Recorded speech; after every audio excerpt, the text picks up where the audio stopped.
Χαίρετε.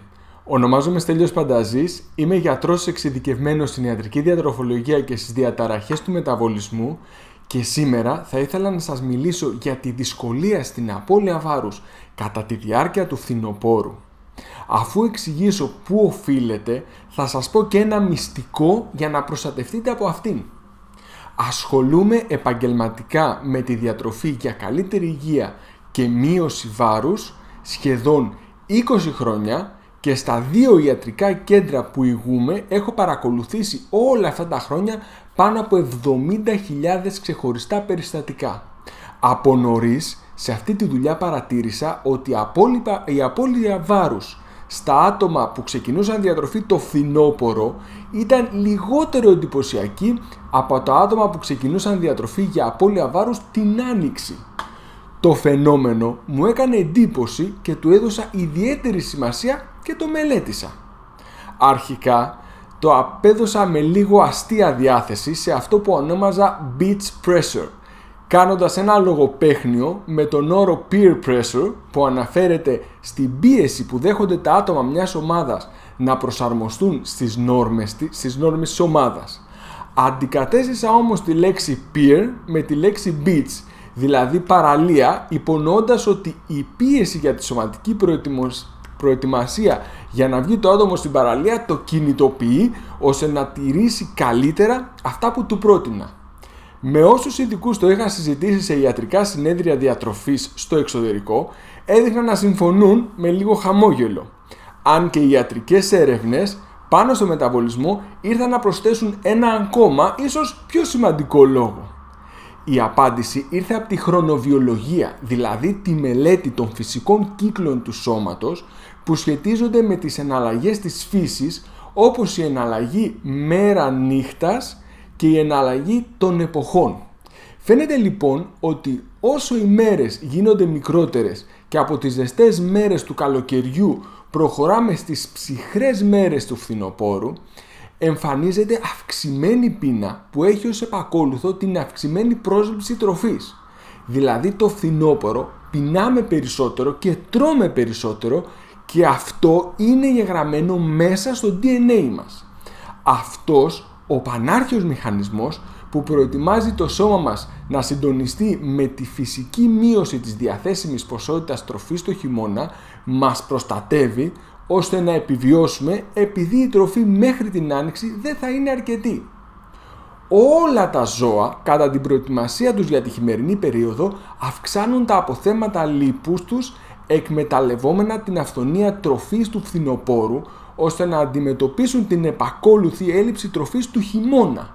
Μάλιστα, κάποια ζώα που θα μπουν σε χειμερή ανάρκη μπορεί ακόμα και να διπλασιάσουν τα αποθέματα λίπους τους ώστε να έχουν αρκετή ενέργεια κατά τη διάρκεια της χειμερίας νάρκης ώστε να διατηρηθούν όχι μόνο ζωντανά αλλά και ζεστά.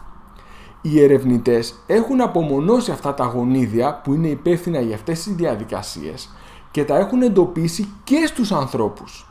Αυτά τα γονίδια μπορούν να μας βοηθήσουν να εξηγήσουμε γιατί παρουσιάζουμε μερικές από τις ίδιες διατροφικές συμπεριφορές.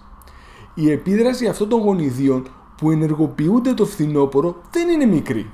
Υπάρχουν έρευνες που υπολογίζουν μια διαφορά 222 θερμίδων μεταξύ της πρόληψης τροφής σε σχέση με την άνοιξη. Φαίνεται λοιπόν να είμαστε γενετικά προγραμματισμένοι να προετοιμαστούμε για την έλλειψη τροφής του χειμώνα. Μόνο που αυτή δεν έρχεται πλέον. Κάποιοι ερευνητές θεωρούν ότι πολύ σημαντικό ρόλο σε αυτή τη διαδικασία παίζει η φρουκτόζη, που είναι το μισό συστατικό της ζάχαρης. Υπάρχουν έρευνες που υποστηρίζουν ότι αυτές οι διαδικασίες στα ζώα ενεργοποιούνται με την υπερκατανάλωση φρουκτόζης που υπάρχει στα όρημα φρούτα και το μέλι και με την φρουκτόζη ενεργοποιούνται τα γονίδια αυτά που επιτρέπουν διπλασιασμό του λίπους για την προετοιμασία για τη χειμερή ανάρκη. Πιστεύουν επίσης ότι η φρουκτόζη ευθύνεται σε μεγάλο βαθμό για την ανεξέλεγκτη επιδημία της παχυσαρκίας στην εποχή μας. Δεν μπορώ να πω ότι συμφωνώ απόλυτα με αυτό το συμπέρασμα, αλλά σίγουρα συμφωνώ με τον περιορισμό της ζάχαρης στο φθινόπωρο, αλλά και όλο τον χρόνο. Είναι πάντως αξιοσημείωτο ότι σε αυτή την εποχή που μπορούμε μόνοι μας να ρυθμίσουμε ώστε να έχει φως όσες ώρες την ημέρα θέλουμε και να έχει ζέστη όσοι θέλουμε, ακόμα το σώμα μας εμφανίζει αυτές τις διατροφικές συμπεριφορές. Το θέμα όμως είναι τι μπορούμε να κάνουμε ώστε να προστατευτούμε από αυτό το φαινόμενο. Η λύση είναι η ενημέρωση.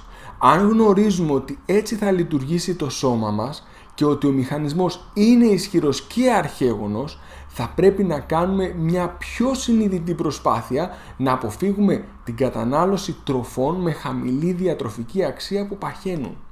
Σε προηγούμενο βίντεο έχω μιλήσει για τις τροφές που προστατεύουν από την αύξηση βάρους και αξίζει να το δείτε.